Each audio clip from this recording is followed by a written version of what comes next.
What's up, everybody? Welcome back to the channel, and today we're bringing you another beer in our holiday beer collection here. A beer from Troeg's, Troeg's Independent Brewing, one of one of Pennsylvania's, I think, biggest craft breweries. And what we're bringing you now is Mad Elf, and very specifically, Mad Elf, the Grand Cru.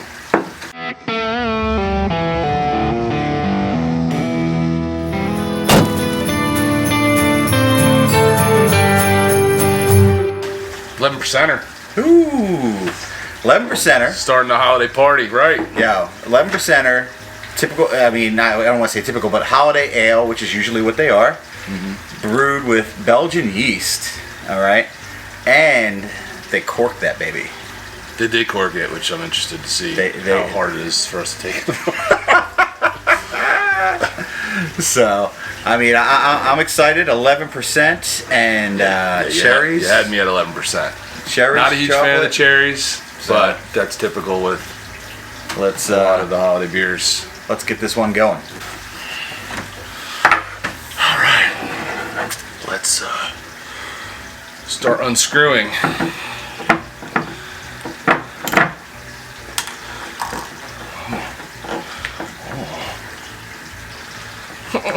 So hard. Nice. Save the cork. Nice.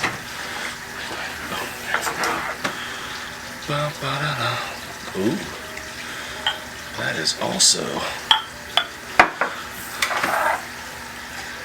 dark. Like your man. Is that too much for you? It's 11.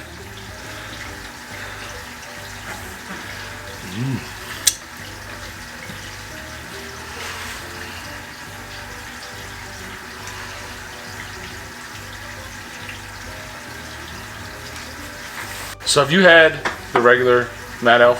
I have not. I have. Fan? So, not my favorite. Okay. It's not a bad beer, it's just not my... Too spicy holiday? Got that spicy holiday stuff that's going on. Curious to see how this one is, though, because this is the... Is it this dark? Great. I don't think so. Yeah.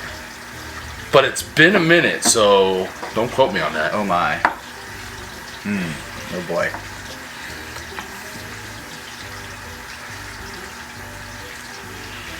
My nose is broke today. Is your nose broke? You know what this beer smells like? It smells like you're not gonna like it. The spices, right? It's I feel like it's got that. It almost smells like a sour. Think so? I don't know I don't know what's going on there. Yeah, it might be the cherries. I mean, cherries are tart. I gotta sniff like a dog.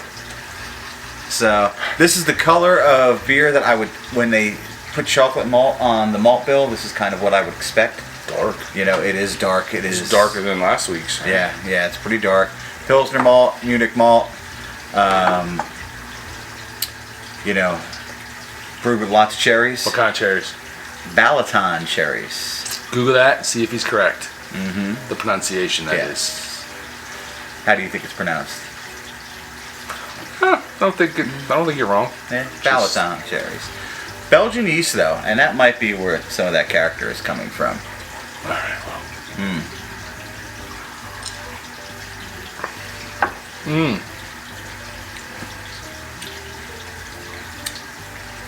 You nailed that with the sour. Holy smokes. That is not tart. Is it tart? I don't know. That to me is tart. That's in that line of sours that you like.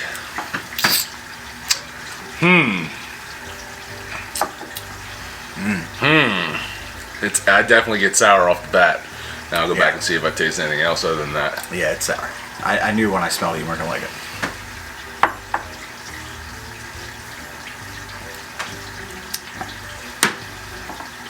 Definitely get the cherry. You don't get cherry? I get a lot of the cherry, actually. Yeah, I get a lot of cherry. And a lot of cherry. Almost like a sour cherry candy. Like a tart. What do they call those things? A sweet tart, almost. Yeah. Almost like a sweet tart. Yeah, it could be like sweet tart. Definitely sour, definitely cherry. I don't get any chocolate. No, I don't get any chocolate. I like the idea of putting the chocolate malt in with the cherries. I'm sure that's adding a lot to what you're getting. Even though you're not getting the chocolate like in the face, you know. Yeah, I was just wondering if I'm gonna see their description on the old Untapped machine. The more I drink, the more I like it. Well, I gotta tell you, maybe the more I drink, the less you'll taste. sour it tastes. Maybe. The sour hits you right up front to me, and then kind of fades. But it's got a smoothness at the end. It is smooth at the end. That's what I mean. It like hits you that sour, and then that kind of fades, and then it's smooth at the end. Cherry all the way through for me. I mean, two things. One, it is seriously complex for what I thought it would be. It's got a lot of different stuff going on. Two, this does not feel like an 11%er. No, it doesn't have a boozy taste to it at all. No. Doesn't have that real strong that a 11 would usually have.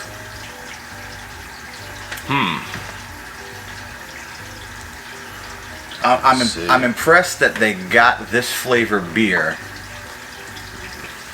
this tart with the cherries, with the Belgian yeast. I can't believe how it's very tart for me. Yeah.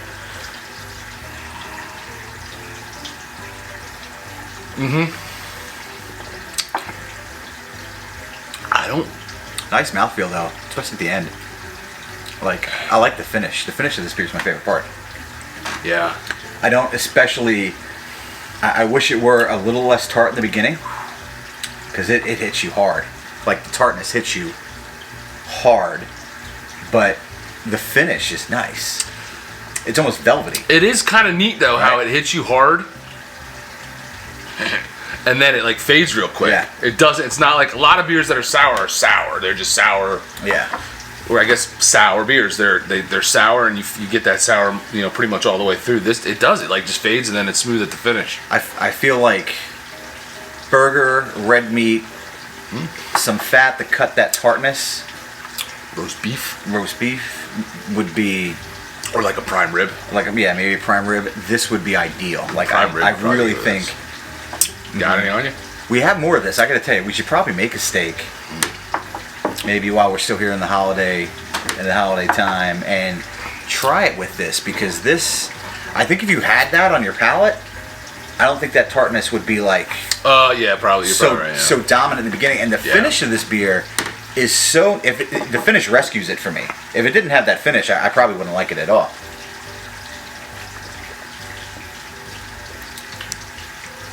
It's like it definitely saves it. I mean, really? It's like it's not even I. It's like when you taste it, you don't want to like it, but then you do like it.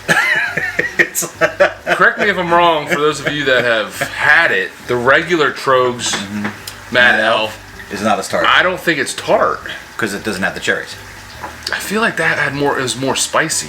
Yeah, I could be wrong because it's been a long time since I had it. I just remember not liking it. I don't get crazy holiday spice. I feel like I'm getting a little bit of cinnamon, maybe a tiny bit.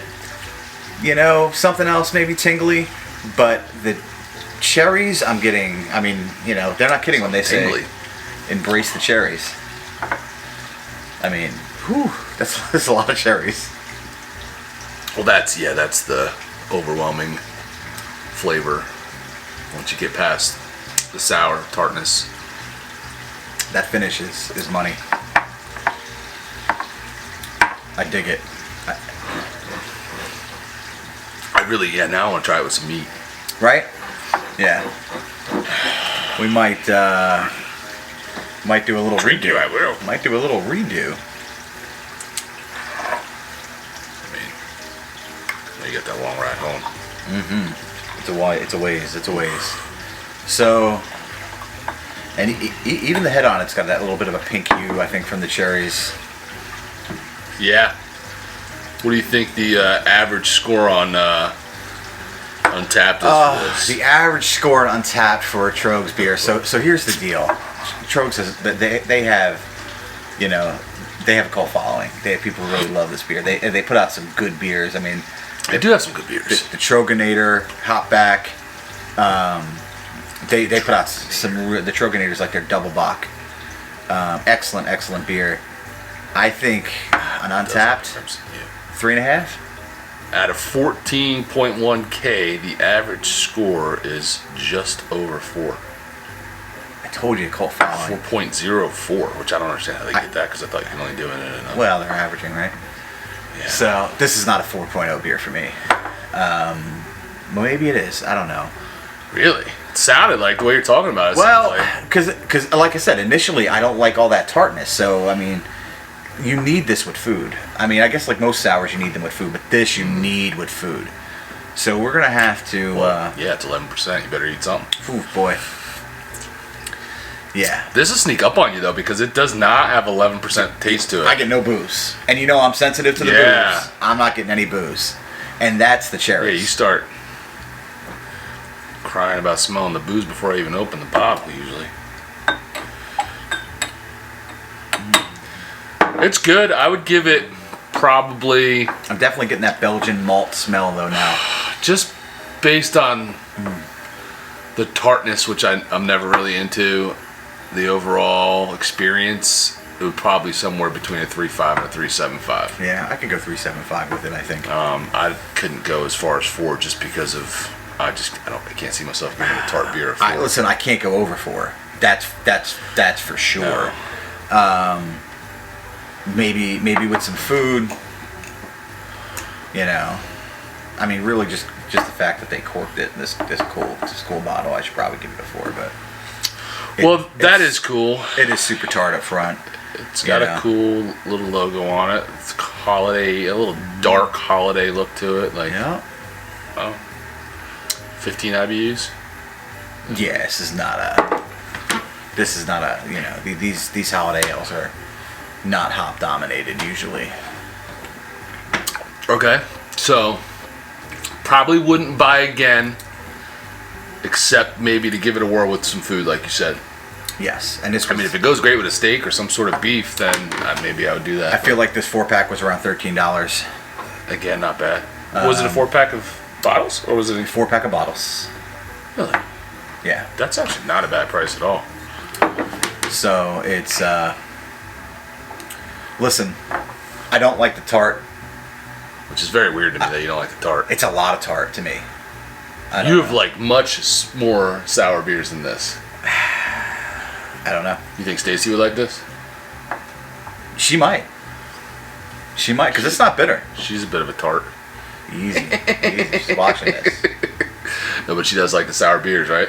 She does like the sour beers, and I mean, again, like when we sit down and have a sour, we just don't like crack open a sour. I mean, it's usually over dinner. It's usually, you know, I treat a sour like a bottle of wine almost. Instead of having a bottle of red wine with a steak, I'll have a sour. That I think is definitely more fitting. I could see giving that a whirl. Other than maybe having it with some food, I don't think I would buy it again. Just because it's not up my alley. With that tartness. I love the finish though. Finish is nice. It saves it. It's like velvety. Otherwise, I would have gave it like a 2.5. It does save it. Good beer. So, listen, good beer. If tart beers aren't your thing, probably won't like it. You probably won't like it. Is it worth a try out of its uniqueness? I think so. You know, yeah. I think so. Would I buy it again? Only to try with some food. Yeah. I mean, that's, you know, that's kind of the gist of it. I think that may change this for me. So, all right. That's it, everybody. Well, that's it. Troeg's Independent Brewing. Troeg's, Mad Elf Grand Cru. This is number 2 out of our holiday beer tour leading up to Christmas. We got at least one more, if not 2, coming. Oh, yeah. So stay tuned in the comments. Let us know what your favorite holiday beer is. Let us know if you've had this. Let us know if you've even had holiday beer, because a lot of people don't or haven't. Right. You know? Right. A lot of people don't even think to go grab those during the holiday season. Yep. So let us know if you have. and if you have, what your favorite is. And we will see you next week. Later.